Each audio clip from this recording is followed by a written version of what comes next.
Welcome to week 5 of the three-man coverage podcast. Week 5 is almost in the history books. We've got one more game to go, and that's the New Orleans Saints and the Kansas City Chiefs facing off tomorrow for Monday Night Football. Hopefully your fantasy team is going as well as my fantasy teams are. I've got one more of my leagues that I've got to secure the bag, and we're just rolling really nicely. Tiger Uppercut, that is, which is my alias. Fellas, Gino, Yen, how are we doing today?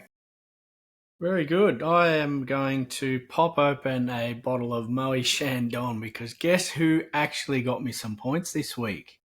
Mark Andrews. 7.5 points, and I was dancing on the ceiling, mate, when those points came through. I was like, yes, no more donuts. Thank you very much, Mark. Well done. Yeah, he had a late splurge towards the end of that game, so he had a couple of catches. So He did. Charlie Kohler in that game actually was the tight end to target. He actually had a couple of nice catches, and yeah. Kohler and Likely had a touchdown apiece. Actually, Likely had 2, I think, from memory. But anyway. Anyways, at least I got some points. Nice. We'll review that game, so I guess he's not in for a spray. Yen, what's happening, man? How's your week been? Well, after averaging over 140 points a game and then to all of a sudden lose to the worst team in the league, it's certainly a humbling experience this week. Sorry. GG? Do I say GG as well? Good game? Good game? It was. Yeah, good game. whatever. Well, 165 to 121. It's a decent win. Well, when you have a quarterback who's done nothing and then they score 50 points, it does help. Yep. Yeah, Joe Burrow was unbelievable today, which I'm sure we'll touch on.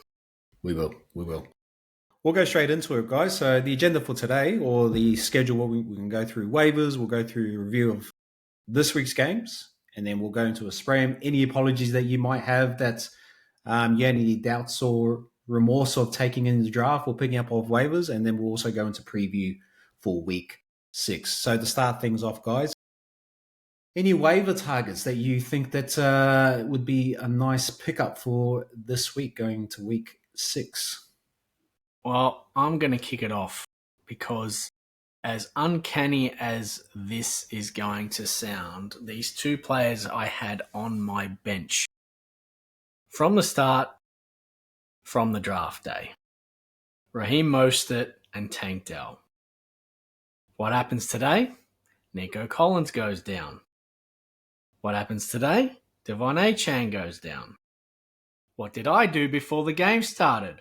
I dropped Tank Dell and Raheem Mostert to find some value on the bench with a couple of sneaky good quarterbacks that have been playing well just because of so many injuries so far. Yeah, you couldn't script that any better to drop 2 players and then their 2 superiors above them on the depth chart go down on the same week. Like, it's just crazy. So waivers for me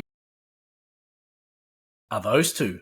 I think they're the 2 most important. I would have thought, not that the Dolphins are going too well, but and they do have the benefit of the bye next week as well. So I think Achane will be back and out of the concussion protocol, but Nico Collins is the big one. Had an absolutely ripping game before going off with a hamstring injury. So that directly benefits Tank Dell. So if you can get your hands on either a Raheem Mostert or Tank Dell, I think those 2 will be probably the 2 biggest on the waiver, if they're on the waiver, that is. Yeah, I've got Nico starting, and he had a great game for me. So if he's an out next week, I've just got a lovely substitute just come straight in. I'm on Ra St. Brown. He just comes in, just slots into it. So it's not a bad get. It's actually not a bad sub. So come on in, St. Brown. Yen, any picks for you for waivers off this week, if any? I don't really think there are many. I mean, the early one may potentially be Tank Bigsby, but who really knows what the Jags situation is? Yep. And the Jags actually got their first win, so good to see the Jags actually kick off their season in week 5. So there are no winless teams left in the NFL, if my memory serves me correct from what I heard. Correct. And I tell you what, did Doug Peterson need that win? Because I reckon if they had have lost again today, the Wolves would have been coming for him if they went to 0-5. So he's a very, very lucky man.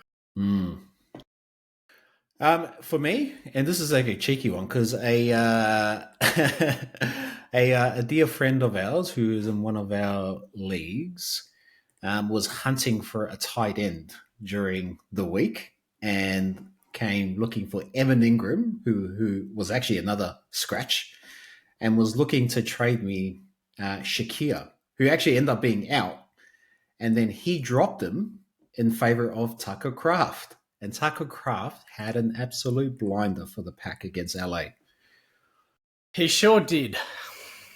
He sure did. I mean, you couldn't have picked a better last-minute fill-in for your tight end position, that's for sure. And there was some talks as well with yours truly, but we won't go into too much detail because there may still be something on the table. But yes, I can see how that would have transpired. Yeah, cheeky bugger. I was going to trade me an injured player, but I didn't pull the trigger on that one. And then soon as it was out, I think it just solidified my position where I felt about Shakir. Even though, like, the Bills wide receivers haven't really fired, but Keon Coleman actually had a decent day today. But Tucker Kraft, after his day today, actually is tight end 3. So this is what we were saying last week about being the tight end position that is just so open at the moment. You can have a blinder game and then just elevate yourself into the top 5. So he's actually tied in number 3, 22 targets on the season, 16 receptions. And he's actually only rostered in 60% of leagues, according to Fantasy Pro. So there might be some room there if he's on your waiver there. So Tucker Kraft, nice game. Hopefully it's just not a one-off, and that's anybody that's thin at tight end like myself is available for you to pick up. Any other honorable mentions, guys, when it comes to waiver wire pickups? I don't think so. I think they're the two main injuries, I think, was A-Chain and Collins. So I think we've touched on everything that's important anyway.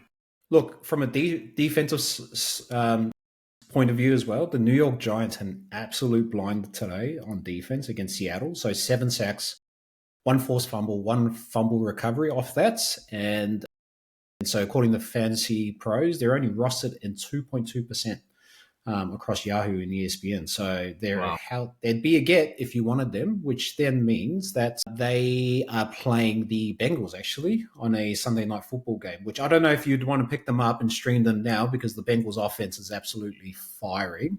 Yeah. No. Other than their defense there. But if you're looking for a pickup in defense there past this week against the Bengals, then the Giants are actually defense number 8 according to Fantasy Pros. So they've validated themselves in the top 10 in terms of fantasy defenses there. So not a bad pickup if you're in the market for one. Guys, we'll start on we'll go to the review of this week's games. And Tampa v. Atlanta was the Thursday night football game. It was actually a good game. I was actually in and out of it there, but Jesse Bates, the man, just closing it out with just key defensive plays. Gosh, we miss him in the back end there. But what are your takeaway, guys? Tampa Bay and Atlanta. My takeaway is this. I think Kirk Cousins broke his own passing record in that game. And we did say that the Falcons were going to be a bit of a slow burn. Well, I think that slow burn has kind of cranked up a little bit now in terms of the passing game. I still think there's some room to grow for Bijan, and Algier seems to just be continuously gaining his snaps every week, which is a bit of a worry if you're an owner of Bijan. But for me personally, as I've mentioned a few times, not having done much research on Drake London and unfortunately having auto-picked him, well, I'm not going to say unfortunately anymore because he actually looks really good. He had a ripping game. So did Darnell Mooney, who Cousins favours quite a bit. Those two are, I think, his two main go-tos. And guess who came to town as well? Mr. Pitts. Mr. Kyle Pitts. Pitts actually had a good game. So the passing game for the Falcons is really heating up now. As I said, for me personally, I think Drake London's value will go up a fair bit this week. And I did actually have a cheeky inquiry last week about him before the game on the Now who? on the Thursday for Drake London. Won't name names, but yeah. So I think the Falcons are starting to tick along, and that game was a ripper. There was literally no defense. And if you watched it, you would understand exactly what I'm talking about, bar the end where the Falcons closed it out. But Falcons pass game looks really good. Baker looks really good too, and the Bucks look good. It's just it was just one of those games that came down to a moment, and Cousins took it. Yeah, and any thoughts on Bucks Atlanta? I wanted to just hear more about another self-fulfilling congratulations about Drake London for a second straight week. So my takeaway from that is that the NFC South is up for grabs. There are three legitimate teams in there. Not sure who's really going to get the better of any of these situations because all three teams are evenly matched, especially after this week's games. It'll be interesting to see what the Saints do against Kansas City. But look, from a fantasy perspective, if you've got Mike Evans, it's probably a year where you can't afford to trade him. Unlike what Fred and I have done in the past, probably not the best year because he's just a beast. And then I guess the running back situation from the Bucks is still concerning. If you got Rashad White, you probably are a little bit happier considering he rushed for what was it, 60, 70 odd yards. But let's be real, this all came from one rush that went for about 50 yards. And then Bucky Irving fumbles late, and then he was a virtual no-show after that. So the running game for the Tampa Bay Buccaneers is a little bit concerning. The running game for the Atlanta Falcons is massively concerning as well. I'm not sure what's the word I'm looking for? I'm not sure what this attraction that the Atlanta Falcons have towards Tyler Algier is. I watched almost virtually every down for this game. He's not that good of a runner. All right, he's not a bad pass blocker, but other than that, he doesn't really offer much at all. And I think the schemes need to change in terms of running these outside zones, which Bijan is not the best at, and start doing more inside zone things, and then you'll probably see the best of him. But until that happens, I think the running game's going to be a little bit lackluster for the Atlanta Falcons. Yeah, Tyler. If I look at their attempts, their rushing attempts, Tyler Algier is on the actual rush attempt itself. He is actually vulturing a third of all their rushing attempts. So Bijan Robinson, 67 rushing attempts year to date, with Tyler Algier got 33. So 100 rushing attempts between both of them, and Tyler Algier was on the field a little bit more than I'd liked, to be honest with you, when I saw him. And and to your point, Yen, he actually didn't have that good of a game. He actually rushed for 2.2 yards a clip versus Bijan. So in that game, at just over 5 yards a carry. Let me just confirm that there, but I'm pretty sure that's correct. Yes. So yeah, I don't know what the attraction is there as well with Tyler Algier, because he vultured again a third of those snaps in that game alone. So it was 18 rushes between both of them, and Tyler and Bijan only got 12 rushing yards. So, and for the moments I actually saw him, he actually looked like he was about to go, but then they pull him and then bring in Tyler Algier. So, yeah, concerning for me because I have him, and he hasn't really returned the investment I took in the first round to get him. So, yeah, tough times if you got Bijan. The other concern is as well on third down situations. They were putting in Tyler Algier as well. And I think Bijan Robinson's one of the better pass catching backs in the league. So to have Tyler Algier in those situations is not only confusing, but it's a little bit puzzling why you would put a player like that in those situations when it's not really his strong suit anyway. For me, from what I saw in the game, I think Algier was in a lot of the time when it was short yardage. He is the bigger back. Again, not that he was greatly efficient, but just from seeing what was actually happening situationally, he was in a lot of short yardage downs. So whether or not that continues, we don't know. But yeah, it's definitely a concern if you spent a first round draft pick on Bijan, that's for sure. Yes, yes, yes. That was a bit of a bit of a sign of like, hey, do you want to trade him off? He could be a candidate later on down the track, but look, the price has got to be right, Gino. Buy low. That's what I always say. Buy low. Buy low. Yeah, okay. All right. The next game that we will review, which we previewed last week, is Ravens at Bengals, I should say. Geez, the way these Americans do it. Any thoughts if you caught glimpses of the game there? Well, I think as Yen said earlier, and yourself, been saying it for a couple of weeks, the Bengals offense is definitely firing on all cylinders now. It's just about the defense. I mean, when you put up 38 points, you generally will get the win. Unfortunately, the Ravens have got a pretty good kicker. Not that he's been fantastic so far this year, but he ended up getting the job done. So, I mean, it's good to see Jamar Chase putting all of the noise to rest in consecutive weeks with 2 huge weeks in a row. Really getting downfield and finding that connection with Joe Burrow again. So, good to see T. Higgins as well having another really good game. Couple of tutties. A couple of weeks in a row, yeah. The Ravens, I mean, scoring 41 points is great. I didn't see a lot of the game, and you could probably lend a hand in terms of how they actually went. I mean, scoring 41 points is huge, but from what I saw snippets of it on Red Zone, it didn't look like they were sort of humming on all cylinders like the Bengals were, but they just happened to score, or am I wrong there? No, the Bengals held the lead, a 10-point lead 3 times in that game. 3 times. So it was actually back and forth. They'd be scoring touchdowns. It was just an exchange of touchdowns there. And I just thought to myself, like, there's going to be a turning point where it's going to just break the game open, right? Or just let the Ravens back in, right? And it was an interception, I reckon it was that, and then later on in overtime, there was the muffed field goal there, which.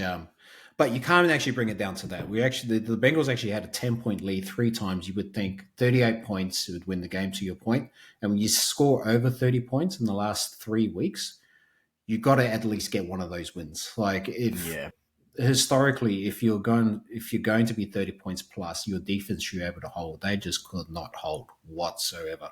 So Baltimore were in it. They're fighters. Lamar Jackson, absolutely. He was just all on his own. He was throwing to Zay Flowers, and he had a blinder himself. And Mark Andrews came late into the game, and Charlie Kolar. So credit to Baltimore. They played well, and they took the opportunities when it was there. But Burrow, he's just looking phenomenal at the moment. So 12 touchdowns, 2 interceptions for the year. I think he's leading the league at the moment in terms of touchdown passes. But the Baltimore Ravens defense, they were the number 1 defense going into this week. And Burrow just picked them apart. It was just a phenomenal performance. The defense just cannot hold. They just cannot hold. So concerning for the defense. And as the Bengals do, you let DJ Reader go in the offseason, and then 2 seasons ago, you let Jesse Bates go. That's where they're hurting in the defense. When you got DJ Reader, you're one of the premier nose tackles there that can take on a double team to free up rushes and get one-on-one on the line. And then when you got Jesse Bates there, all pro free safety there, you're kind of missing that. And you replace him with Geno Stone, who had a good year last year, but I felt like we bought high on that because he's actually turned out to be a little bit of a liability there. So it's the 2 areas that are hurting the Bengals defense at the moment. But Joe Burrow looks good. So, on to the Giants now. Mm-hmm. Yen, any thoughts? Quick thoughts?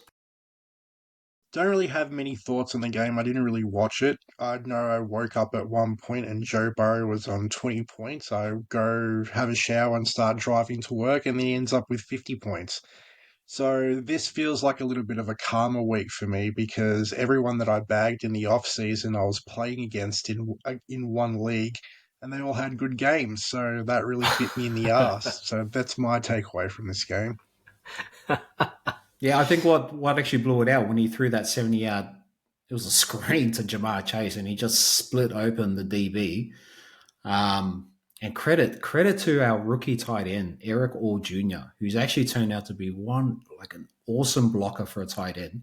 And he comes out of Iowa too. So tight ends for coming out of Iowa is just a factory there. I think George Kittle was there, Sam Laporta was there, TJ Hawkinson. So they're just a tight end factory, Iowa. And Eric All Jr., I know he's probably a no name, but his blocking and every ball that's thrown his way, he's caught it this year. So he could be a viable option for the Bengals long term, particularly because they do 1 year rentals with tight ends over the last few years. So, Hayden Hurst, they did Irv Smith Jr. last year, Mike Gesicki. So they actually might see something in him. So a 4th round pick, he actually looked good, and credit to him, he was actually the one that affected that play that made Jamar Chase actually scoot over for that 70-yard touchdown. So, but credit to Baltimore, they got the win, and Bengals go 0-3 at home, 1-4. Wow. Yuck. Niners at Arizona. This was a good game, and Arizona's defense actually came to play. But I'll give it over to the resident Niners supporter. Yen, I didn't hear from you much today about this game. You didn't hear from me either. I think we were both just dwelling on it. No, you didn't watch it. Okay, fair enough. I was just keeping up to date with the scores. I just didn't really have much time to watch it. From what I saw, the defense was a little bit disappointing. That interception late.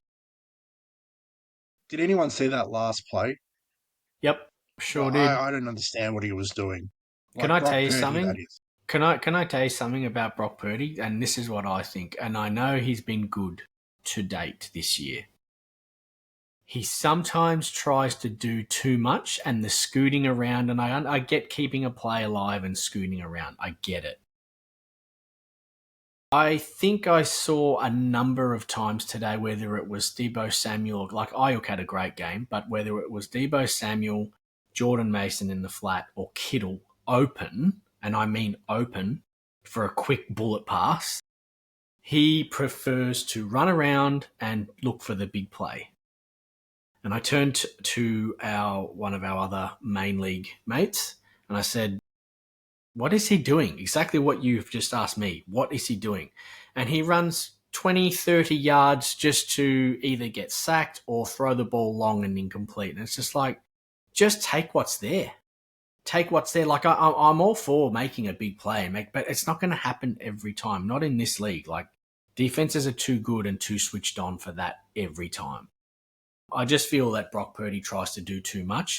And I think he needs to actually just take what's there and just keep moving the chains, personally. Just on that, is it just me? But I noticed Brock Purdy throwing off his back foot a lot this game. And it seems like I actually see it quite often, more often than not. Like, he's always throwing off his back foot. He was retreating. He had no power in his throws today. He actually had a tip pass at the line, right? So that was his first interception. Yeah. And then he had the second one, which he actually got his arm, got a bit of pressure, and just a lot ball. But yeah, it just seemed to me he just wasn't on his game today and throwing a lot off his back foot. And that could be just a credit to Arizona. Their pressure up front was actually pretty good. It might have been that. I can't say I saw that myself personally, but I mean, like I said, what I did see was a guy trying to make too many big plays every single play. It's just not going to work. I mean, fine, credit to Shanahan, and he does have a fantastic offense, but that's not going to work every time. It's just not. So I think he just needs to chill out and actually take the yards that are there to keep the chains moving, because, who knows, if he was a little bit more conservative, maybe the Niners hang on. Maybe, but you say that there was pressure on his arm for the last play. I didn't really see that. I just thought he was on his back foot. He kind of lost control of the ball. It lobbed up. Kittle was open there on the flat, so I'm not sure. He overthrew him and lobbed him at the same time for an easy interception. I mean, that was just pathetic. Look, I expected more from the run game. I thought Jordan Mason was going to run for 150 yards and a couple of touchdowns, and we were just going to lean on him all game. That didn't happen. For some reason, we turned to Brandon Ayuk for the entire game and no one else when he was a virtual no-show. So we deviated from the actual game plan. Like, I don't know what was going on. And for the fact that we performed so poorly against a defense that was giving away a lot of yards and a lot of points is virtually pathetic. All right, we kept Marvin Harrison Jr. relatively quiet.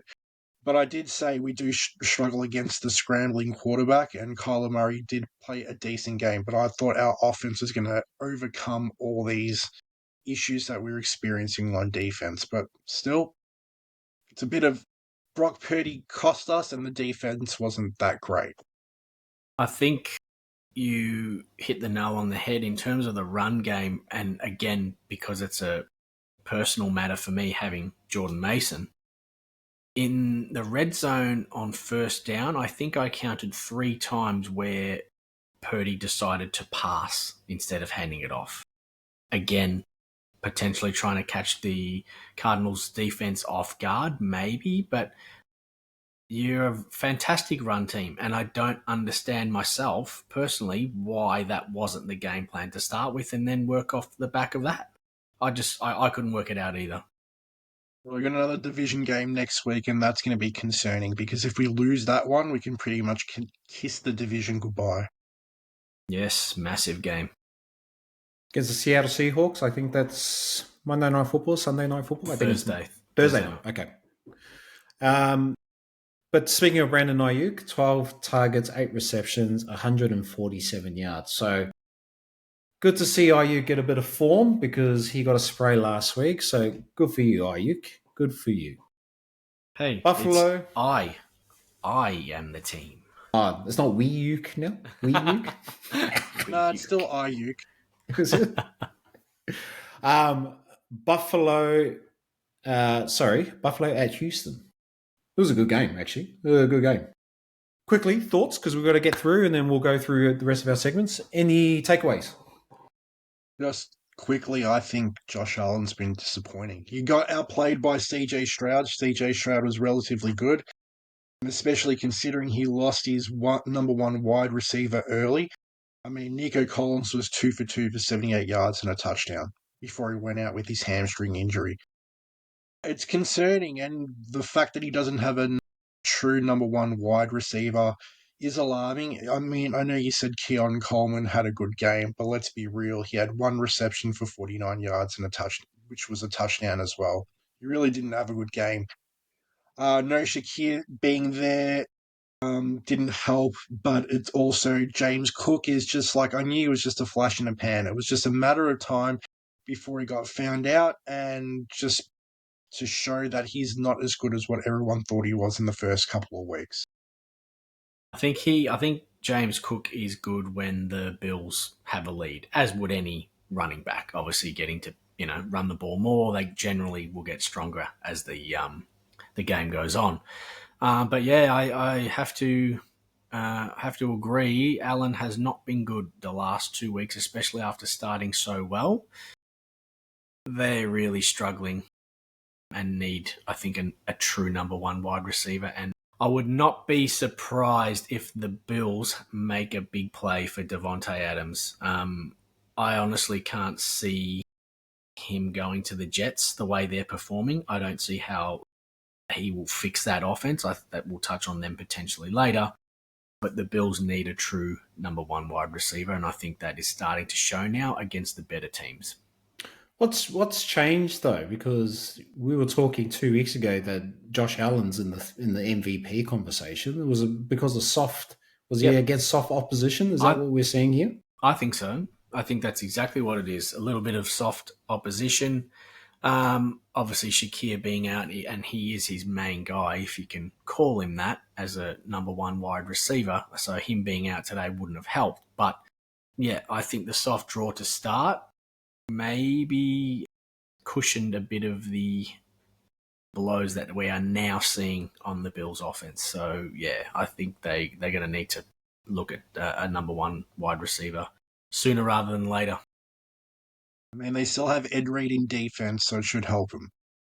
Yeah, so it looks like their offense went through James Cook. He actually had 20 rushing yard attempts. Okay, 4.1 and a touchdown. So nice couple of catches from Dalton Kincaid as well. I saw throughout the game. So he actually got a couple of targets there. So anyone have Dalton Kincaid on their bench? How's he going so far? I do. I mean, he's serviceable. On their roster. That's about it. Right, okay.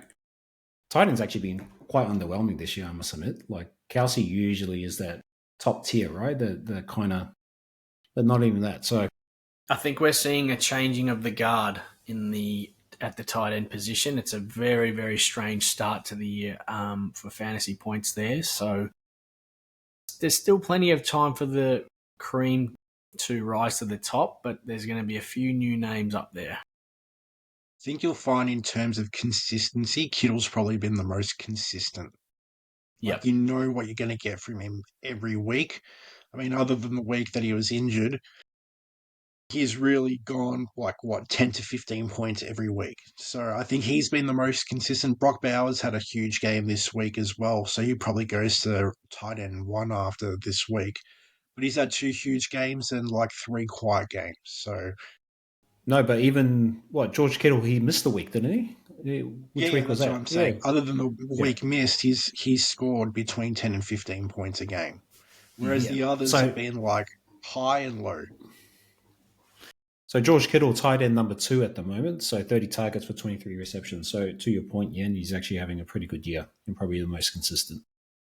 And to a couple more games. So Dallas versus Pittsburgh. So at Pittsburgh there.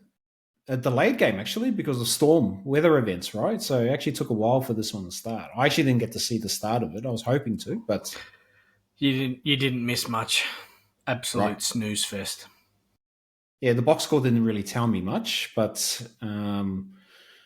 Dak turned the ball over early, it looks like it, and then I guess they just were behind the scoreboard and they held. So any takeaways from this match? Before we go there, I know last week I said that to take George Pickens to start him because he usually performs in prime time. He had an absolute stinker. So sorry, Yen, I know you started him this week, but 4 points for this week. So pretty underwhelming week relative to me recommending him last week on this pod. So any thoughts? That had nothing to do with it. They were just poor offensively as a whole. Even Najee Harris, he should have had a huge game.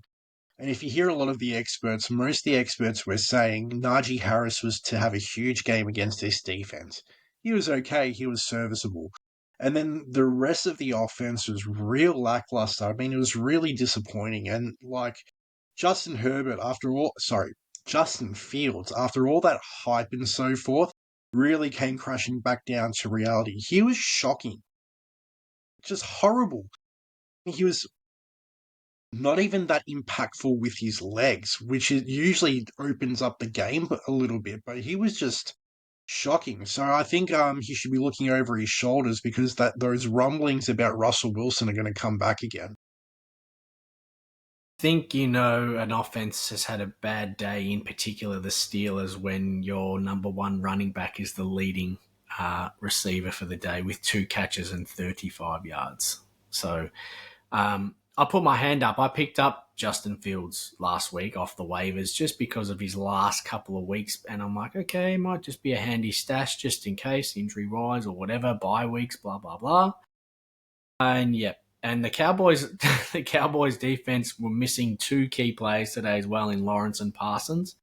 And they just got to work. They did enough and got to work on Fields and held the Steelers in check. So, yes, if Justin Fields should be looking over his shoulder because Mr. Unlimited might be bearing down on him very, very soon. So if there's no one to pick up from Pittsburgh offensively, because it sounds like they're light there, let's say, it's the Pittsburgh defense, right? They've been pretty solid this year. And I think you had the Pittsburgh defense, if I'm not mistaken. So they scored you 22 points this game, I think. So they had 2 interceptions, a couple of sacks, a forced fumble recovery. So there's not much more the defense could do. I mean, Yeah. they kept him in it for the majority of the game. Even early when it was like a snooze fest, 6-3 at halftime. And even late when they got another interception as well. I mean, they tried. It's just that offense is just shocking. Well, it was at least this week. And let's be real. It's been pretty horrific for the majority of the season. Justin Fields got a couple of touchdowns off his legs last week and they scored 20 odd points. But other than that, they've been scoring 16 points or less. They're really not that good offensively. Defense is keeping him in. Pittsburgh defense, fantasy-wise, so they are ranked number 6, 13 sacks, 6 interceptions. So they're holding him in there, and probably a good indicator of their record at the moment. So they fall to 3-2. And to close it out, I know we've got one more game to go, but any last thoughts on New Orleans and Kansas City for Monday Night Football? As I said in the last pod, I still think this is a trap game. I still think the Saints are a really big show. Not that the odds are saying so. The New Orleans Saints are over $3 for any of the bettors out there in this game, and the Chiefs are $1.30. I don't understand. I can understand potentially offensively that the Saints have sort of come back down to earth a little bit, but their defense is quite good. Rashee Rice not being there, as we touched on last week. There's not many multiple reception receivers in that team, as in on a per game basis for the Chiefs. I still think it's a trap game For the Chiefs? for the Chiefs. Yeah. Even after a bye? Yep, I do. Yeah. I do. Look, at Mahomes hasn't been great. We know what he can do in the blink of an eye. But again, they're just sort of ticking along. They've lost their main number one target against a pretty solid defense that can score points in a hurry as well when they have everything going. So again, I'm sticking with it. I'm sticking with an upset, Saints. Yeah, I'll probably go the other way. I think they're a sleeping giant as an undefeated team. If they're not playing as well as they are, they're just going to get better. And when Kelsey's not in the picture, he had a good game as the last game before they went on the bye. But when he's not in the picture, and yes, losing Rashee Rice is a big out, but it may unlock Xavier Worthy. They've had the week to think about it, game plan. The New Orleans defense is pretty solid. Yeah, I don't see trap game. I think KC will just come out and actually show who they are, who is the best in the AFC. If they're just scratching and clawing for wins, I think there's enough there for them to actually just do it in prime time and just beat the brakes out of New Orleans. So I'm actually seeing KC to win it pretty comfortably tomorrow. Okay, let's see. Yeah, any quick thoughts on this game? I sit in between you guys, but I think it's going to be mostly a Kansas City win. I don't think it's going to be a high-scoring affair. I think it's going to be relatively low-scoring. If there's one thing that Derek Carr can't do is handle pressure, so when the pocket collapses around him, I think he will turn it over quite significantly, and I think they're going to nullify Alvin Kamara. Spags will take away their best weapon. It's Alvin Kamara, so I feel he's going to be a virtual no-show tomorrow. And I feel like that the Kansas City Chiefs will pinch it in a low-scoring affair. Look, can I just go on the back of that? Because I had it in my mind, but you've just touched on that. Spags, right? Schematically, they're superior, and situationally, they're more superior. And that's where they've actually got their wins, is that they know how to actually win, like when it's on the line. So outside of their skill players and what they actually can offer, if they do fire on all cylinders, yes, they'll go away with the win. But if it is a close game with New Orleans, I just think situationally they just know how to do it. We saw it against Cincinnati. We saw it against the Chargers. They just know on how to manipulate the game script. And that's the dangerous thing about Kansas City. And if they're below par at the moment offensively. I only can see it getting better, particularly for a team that's 4-0 at the moment, and winning breeds winning. And that's what KC is. They just so I see New Orleans keeping up the pace, but I just think if it does come down to a close one, KC just knows how to close it out. They just closes. Well, that's the last game that I know we previewed it last week, and we'll get to review it in the next pod there. But guys, is there anyone now that week 5 is almost in the books that you need to give them a spray? Is there anyone that's actually performed? It may not be for the whole year, but you just had a stinker last week. They had a stinker last week that they should have had a great game against. Is there anybody? Yeah, you put your hand up. I've got a couple of people, and they both start with Mike.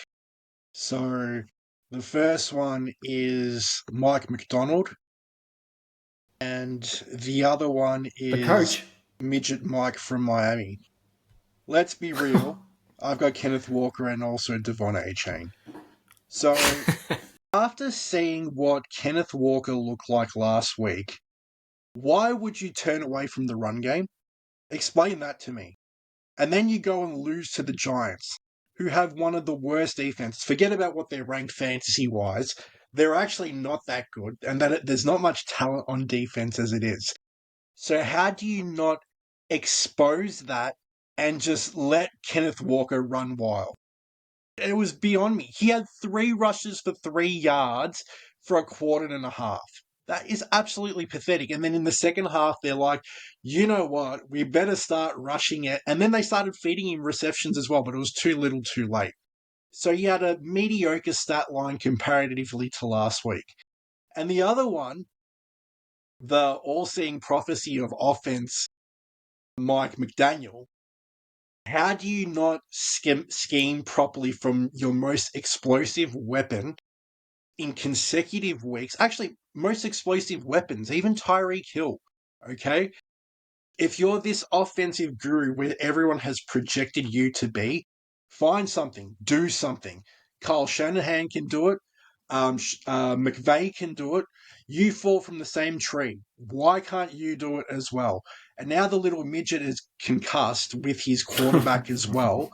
So let's see. He should be okay. I mean, they got the bye this week, but he really needs to turn things around. Although that the quarterback situation is not fantastic, the other 2 coaches can actually find alternative ways to get yards, points, and wins. And this guy just hasn't. And it's been like 3 weeks now. You should have prepared better by having a better backup quarterback. Joe Flacco was up for grabs. You didn't go get him. You started to have Skylar Thompson and you picked up Tyler Huntley, who hasn't thrown for more than 200 yards in his career. And he still hasn't thrown for more than 200 yards. You just beat the Patriots, who are an absolute dumpster fire. You really need to look at yourself in the mirror because schematically, offensively, you're this guru. You haven't really done it. They're my rants for this week. Well done. I'm glad you brought up Joe Flacco because everywhere this guy goes, he gets the offense going. And again, talking to a fellow league mate today, I was like, I would absolutely love Joe Flacco at the Patriots right now. Not that we've got weapons, but he might actually get something going. We saw it last year at the Browns. We're seeing it again now at the Colts with Richardson out. He just seems to have a weird chemistry and he's able to adapt so well, so quickly. It's just experience. Yeah, it's just experience. It is. It's literally experience. And as I was watching Red Zone this morning, watching it, I'm like, the experience this guy has at 38 to just gel an offense together and be able to move the ball. Perfect example, like you said. Why didn't the Dolphins go after him straight away, or someone else for that matter who's got a QB injury or for whatever it is? Joe Flacco, I will say this happily, is easily a starting quarterback somewhere in the league. He has to be, and he should still be at the Browns because Deshaun Watson is absolute garbage, and that man is absolutely rorting the Cleveland Browns of money, where Joe Flacco should be there still with that team because he had that team humming. Yeah, he's one of the NFL money thieves, Deshaun Watson. Let's be real. But with Joe Flacco, I don't understand. I think so. His prime years were in the 2010s, so I guess he kind of got lost in the shuffle between Tom Brady, Drew Brees, Peyton Manning, and all that. But we forget that he was actually quite a good and serviceable quarterback, a Super Bowl winner, pretty much carried the Baltimore Ravens for their last Super Bowl. He was that good. And how many heart attacks did he actually cause the New England Patriots during those stretches as well? He's a good quarterback. Yeah, he makes the errant throw, he throws an interception and so forth, but he's got it between his ears. And some of the quarterbacks these days, these little entitled ones, really don't have it. This guy can just read plays, and he's actually got a pretty strong arm still at 38. So, again, they didn't do their due diligence, and Miami's now left ruined, and they're hopeful that Tua's going to be back week 8, and we'll wait and see about that. I think Miami are a one-trick pony, unfortunately. If they don't have their speed and their deep game going, they're basically cooked, really. I mean, I know Tyreek Hill had 69 yards today and Gonzalez had a decent day on him. But if you shut down their speed game, they're basically done. Joe Flacco. Hey, just to go on that, I think I heard talk. Look, Deshaun's time it may be expired in Cleveland, right? Like 3 years there, they might have to look at quarterback. Joe Flacco, they've just picked him up off the street, the Colts, and so he may be back on the street after this season, and the Browns would be stupid not to actually look at him to be a short-term option there, and if they find someone in the draft, because the Browns at the moment are probably in the top 5, along with the Bengals actually in terms of top 5 in terms of the draft picks for next year. So Joe Flacco getting it done, they just dumb down the offenses. No, they just dumb down the offenses for him, and he just comes in and just jows them, and so you're seeing it. Did you see him scoot away for that 30-40 yard rush too down the sideline there? Yep. He's actually got a better tread on those tires. So he's old man Joe burning up the turf. I got a question. Right now, you're the owner of the New York Jets. Do you stick with Aaron Rodgers or go after Joe Flacco?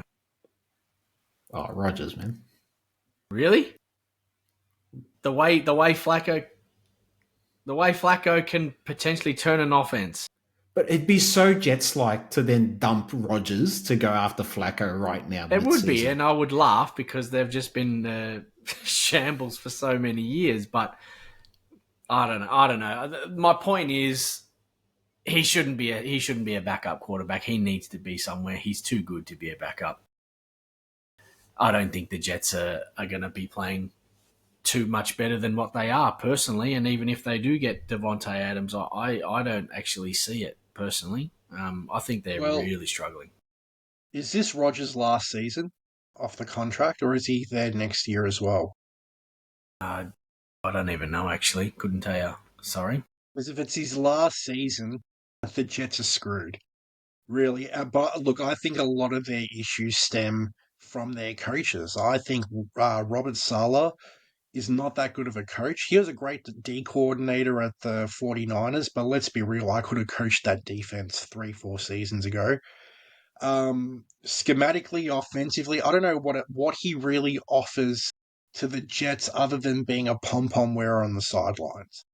And then you've got Nathaniel Hackett.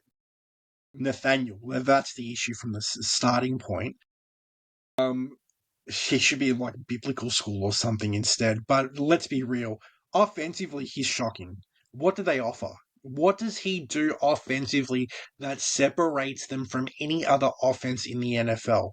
How do you have one of the big, like Brees Hall is a big unit. He's 6'1".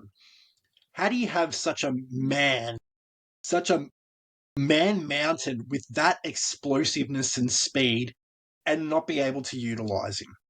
How do you have a number one wide receiver. All right, Garrett Wilson has his own little fundamental issues, and he had like 20 targets. That's why he had 12 receptions, right? But how do you have a wide receiver like that who's had back-to-back 1,000 yards with, what's his name? Zach Wilson, who threw an amazing throw today, by the way. How do you have that wide receiver and not be able to figure it out?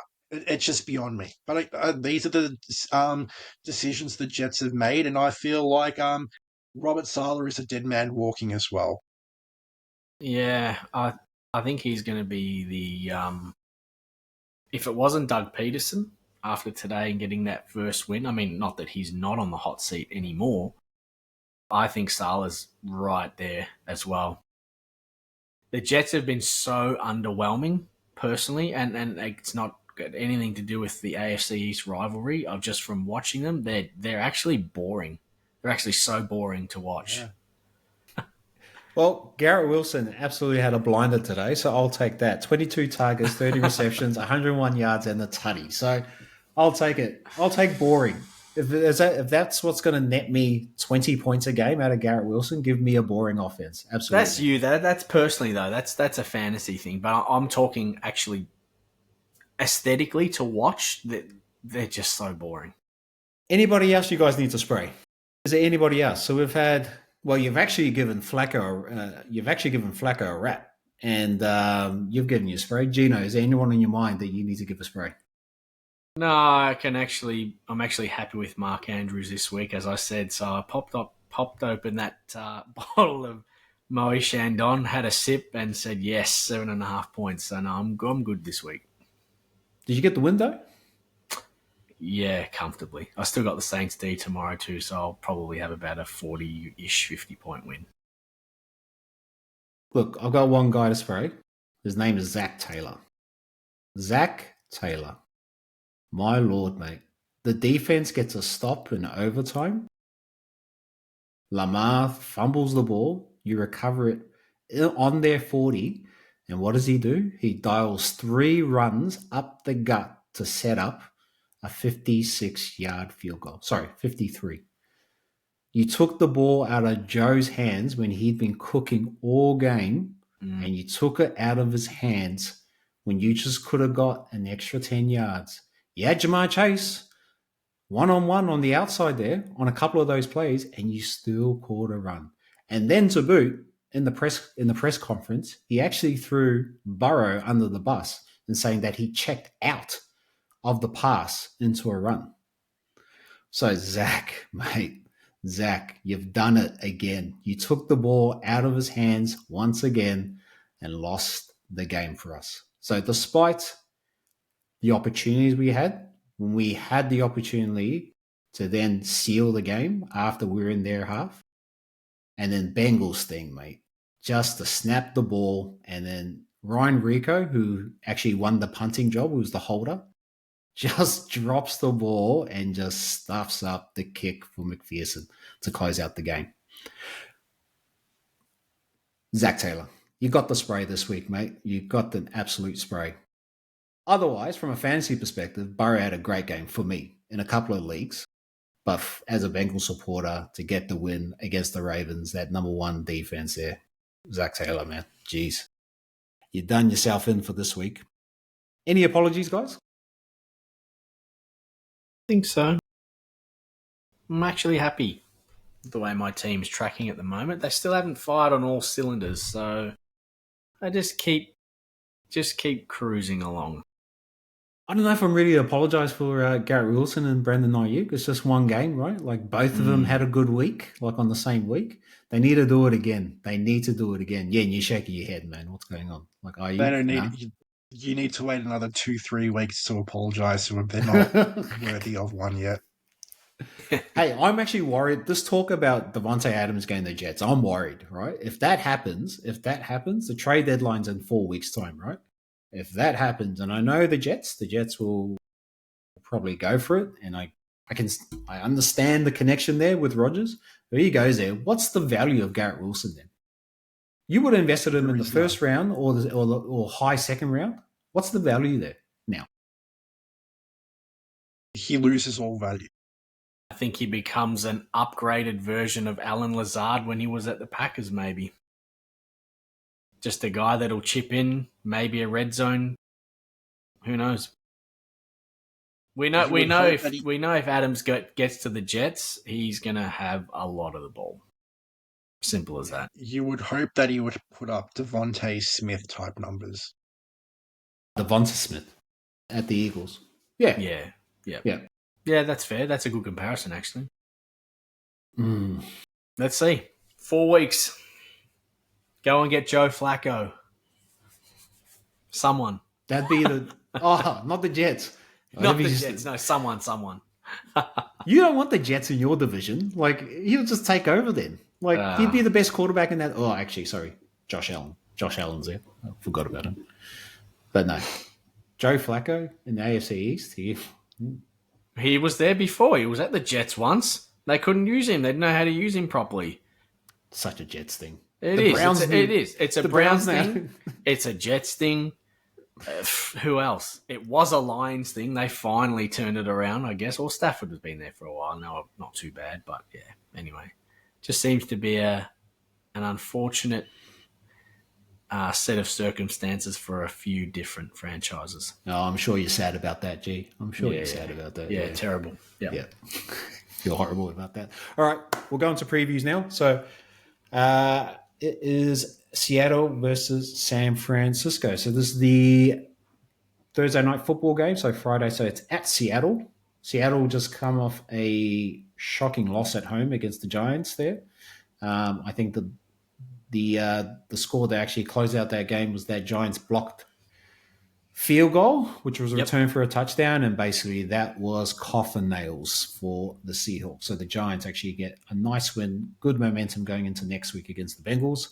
And San Francisco actually coming off a home loss too against the Cardinals, so a division loss there. Guys, what are your takes and who are your must-starts from a fantasy point of view? Well, traditionally, what happens in that game?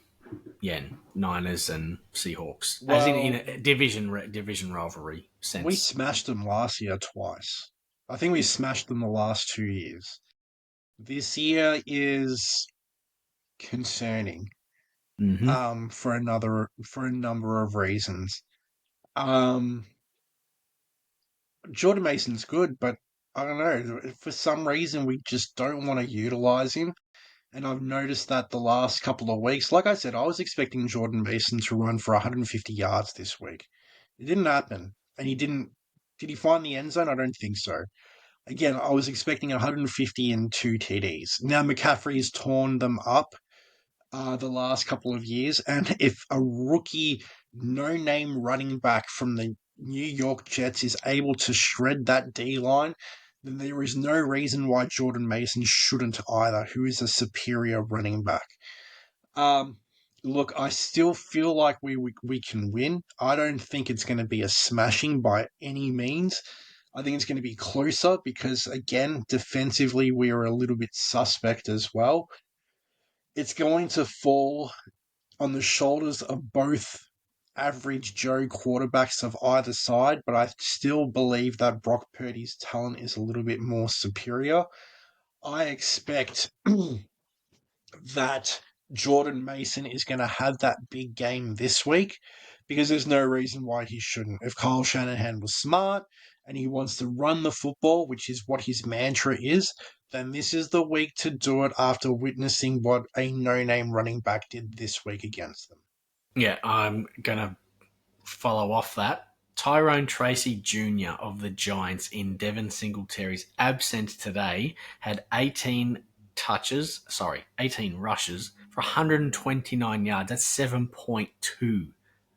7.2 a go. Like, if Shanahan doesn't deploy Jordan Mason to basically mimic that, the Niners lose. That's it. As simple as that. Like, you have to go on your strengths. And it's always generally been not necessarily a run-first offense, but a run-schemed offense. Mason has to be unleashed. Seattle is ranked 21st against the run too, so from a fantasy perspective. So if you've got Jordan matchup. Mason there. It's a good matchup. So, case in point with the Giants. I also want to throw in on the opposite side, if the Seattle Seahawks are dead set about being a contender, and again, self indulgent, whatever, but really feed Kenneth Walker the ball. Like, the guy's an absolute monster. I don't know why you're not utilizing him. And if you're wanting to win and open up that passing game, then give him the ball because that guy's got amazing agility and turn of foot and elusiveness. He can find the end and scramble to the outside so well. Utilize him. And the comparison that I'll make is you would have thought Kyron Williams would have had a quiet game against us, and he did start off relatively slow 3 weeks ago, but he just worked his way into the game. But McVay's smart. Okay, it was his best weapon. He utilized it. And eventually that defensive line was massively exposed by Kyron Williams. So if McDonald wants to get the win, lean on Kenneth Walker. I agree. I think it's been a weird year in terms of offenses, not just from fantasy, but in the actual gameplay. I just haven't seen offenses using their strengths enough. Personally, I don't think anyway. We've seen a huge dip in tight end production, and not that that's obviously the main point of call for receiving, but yeah, it's just been a bit of a weird year. So I think the teams that will come out on top or on the other side of this sort of lean period will go back to their strengths, and you'll find that they will probably be the better coached teams. And if you're on the Seattle side in terms of must starts, who do you think would be a must start? Now, looking at San Francisco, they actually ranked 20th against wide receivers and tight ends. And Jackson Smith and Jigba has actually worked himself into the offense a little bit over the last couple of weeks. Outside the obvious of DK Metcalf, who was trending there as being, in the top 3 wide receivers. Anybody else on the Seattle side outside of Kenneth Walker? I think Jackson Smith and Jigba would be a good get. Well, you said it, Jackson Smith and Jigba. He caught a touchdown late as well, which probably helped his score. But which was late in the fourth quarter to try and get them back into the game. I think he might be the best one. I don't think Tyler Lockett is like I don't know. He's a really, really deep flex. You don't know what you're going to get from him. It's like every 2 or 3 weeks this year, he might have a good week. This may be the one, so who knows? But I would rather start Jackson Smith and Jigba over Tyler Lockett. He's playing more snaps. He's just all round better, probably a little bit more elusive, a little bit more explosive, especially with father time against Tyler Lockett. But look, in terms of this game, the two main ones are going to be Kenneth Walker and DK. DK had a serviceable game this week. And then from the 49ers side, I would look for Debo to have a bounce back game. We didn't utilize him either. It No, just blows my mind. The best yak guy in the league, and he got one reception. I mean, what is going on? And your safety net, George Kittle, he had like what, half dozen receptions, cool. But utilize him more. He gets open so often. Like, anyway, ran over. I can't just rant about the 49ers and how pathetic we are. We need to go to the next couple of games. Kenneth Walker, 5 attempts this week against the Giants. Yuck. yeah, that's not good. Not good at all. Picks, guys. So who are you picking? Niners or Seahawks? Quickly. Niners to bounce back because of the run game. I'm picking us, but with caution. I don't think it's going to be a big margin. If anything, it's going to be anywhere between 2 and 4 points, I personally think. Keep in mind, Jake Moody is injured too. Let's see if let's see if that carries on into next week, because Wishnowski actually kicked a field goal today, believe it or not, at some point. So that'll be one to watch and to see if the 49ers are going to pretty much roll on fourth down every single drive. I think Jake Moody's been injured since being drafted.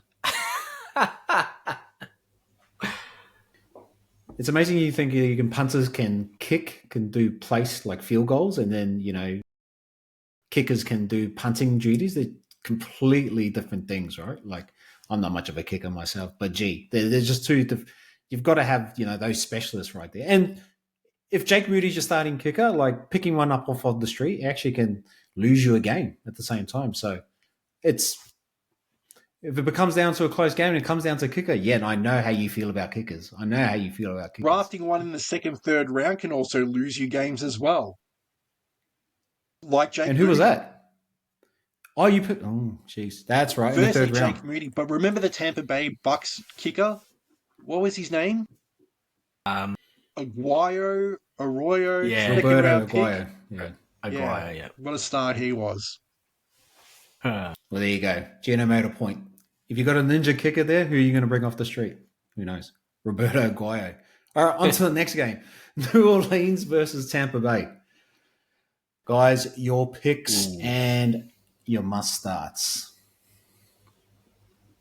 Oh, this is hard. This is hard, especially given the way the Bucks and Falcons played their division game last week. I think a lot will probably... I think the Saints will probably have a lot to say given how tomorrow's game goes, potentially. If they win, might have their tails up. If they lose, the Bucks might be able to take control because Mayfield's looked really good. And after your spray last week to him, Yen, bounced back again, had a really good game. That offense is playing quite well. Division game, though, flip of the coin, really, for me. I actually don't know. All right, let me see if I can sway you a little bit here. New Orleans ranked 29th against quarterbacks, 27th against running backs, and 22 against wide receivers. So they're in the bottom half against those three position groups. And Tampa Bay have a plethora of weapons on that side of the ball. So Baker is playing as good as football as any quarterback.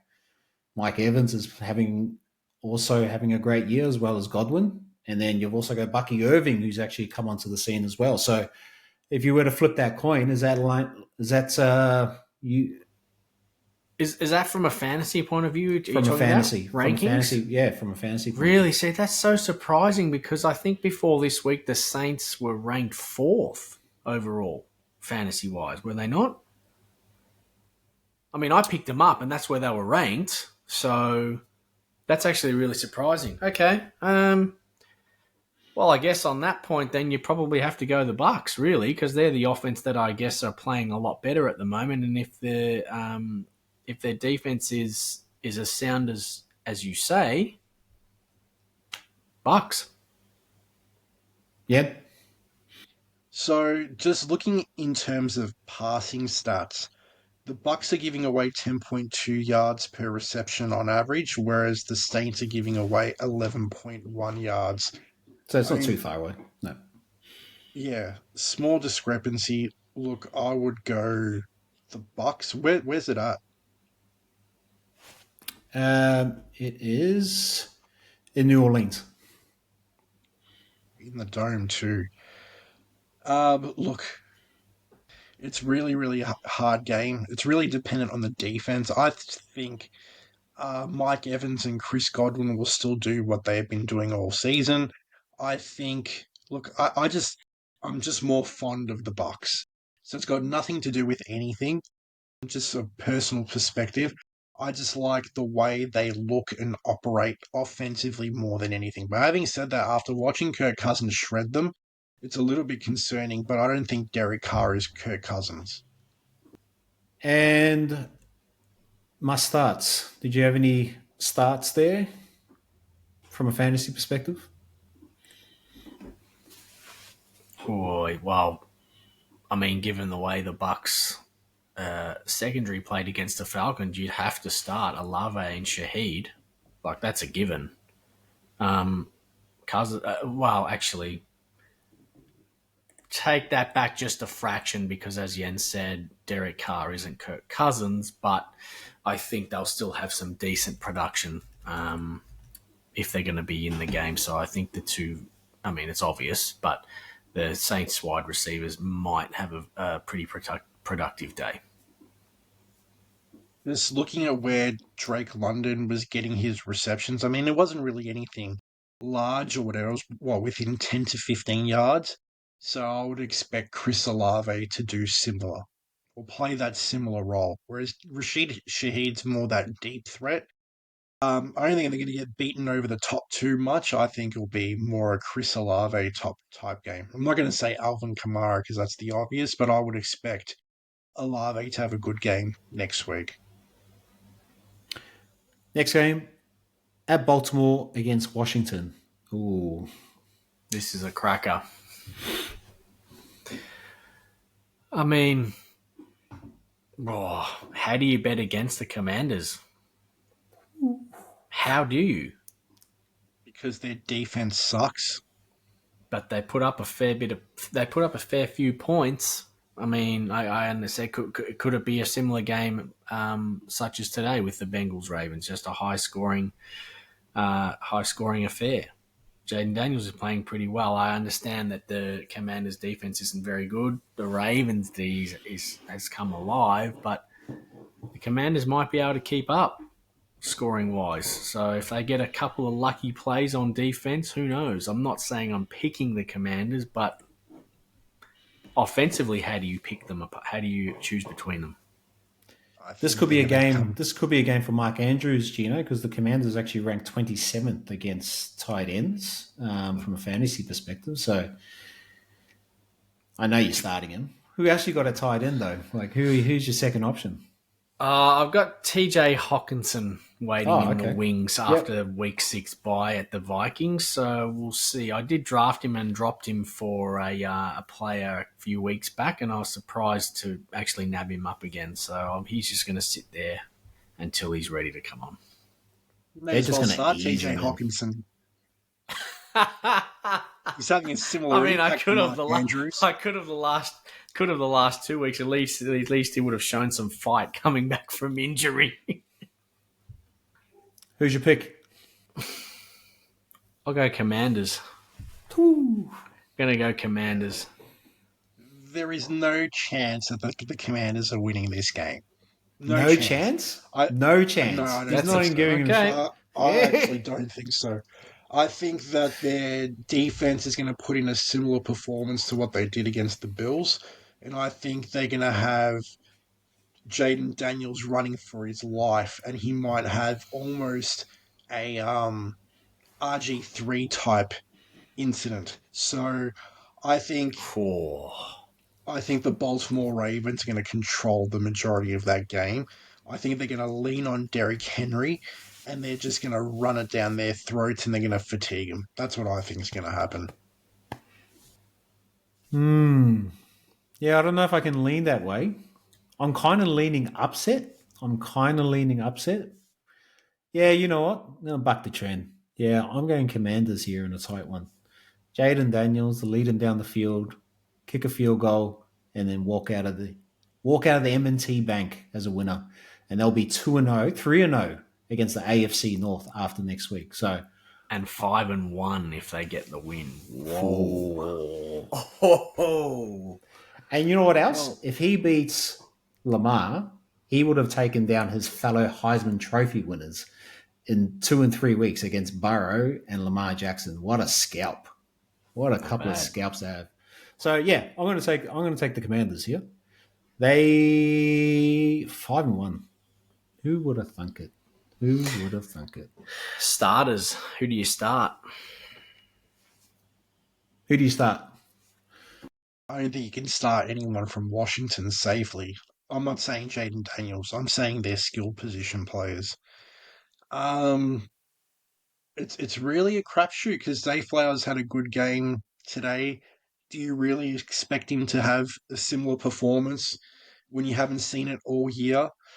Isaiah Likely had 3 receptions, 2 of them for touchdowns, so he had a good game. Do you expect him to do the same thing again? I don't know. I think the only safe starts in this week are the quarterbacks and Derrick Henry.